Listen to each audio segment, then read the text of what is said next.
Upper Wardha प्रकल्पग्रस्त शेतकऱ्यांची नुकतीच शिंगोरी येथे नियोजन बैठक संपन्न झाली। अप्पर वर्धा प्रकल्पामुळे बाधित झालेल्या शेतकऱ्यांना अजूनपर्यंतही न्याय न मिळाल्याने गेल्या अनेक वर्षापासून या न्यायाची लढाई प्रशासनासोबत सुरू आहे। शेतकऱ्यांच्या या प्रश्नाकडे प्रशासनाचे लक्ष वेधित करण्याकरिता आंदोलकांनी मुंबई मंत्रालयावर असलेल्या जाळीवर उड्या मारून आंदोलन केले। त्याचप्रमाणे कळकळत्या थंडीत अप्पर वर्धा प्रकल्पाच्या पाण्यात जलसमाधी आंदोलन देखील केले। परंतु निगरगट्ट प्रशासनाने या बाबीकडे हेतुपुरस्पर दुर्लक्ष केले।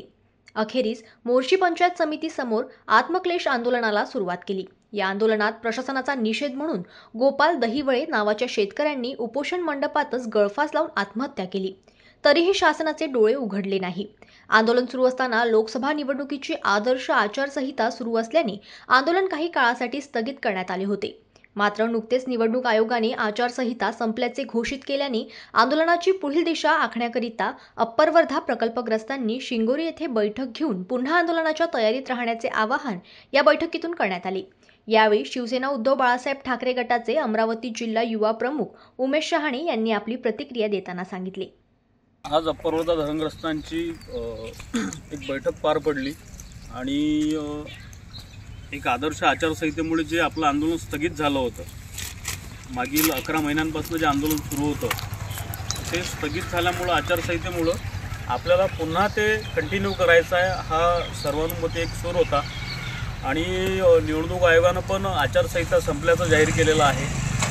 त्यामुळं येत्या सोमवारी आम्ही अमरावती जिल्हाधिकारी यांची भेट घेऊन या प्रकरणात सरकार आणि प्रशासन हे कुठपर्यंत कार्यरत आहे याची माहिती आम्ही घेणार आहोत आणि त्यांना पुढील 8 दिवसांचा कालावधी देऊन जर ते 8 दिवसात एक महत्त्वाची जर ते बैठक आमची लावू शकले तर आम्ही आंदोलनाचं पाऊल मागे घेऊ आणि जर ते बैठक नाही लावू शकले तर आम्ही हे आंदोलन पुन्हा एकदम नव्या जोशाने नव्या जोमाने आम्ही पुन्हा चालू करू आणि मग जो काही कायदा सुव्यवस्थेचा प्रश्न निर्माण होईल त्याला जिल्हा प्रशासन अमरावती, जिल्हा प्रशासन वर्धा आणि सरकार म्हणून महाराष्ट्र सरकार हे जबाबदार राहतील।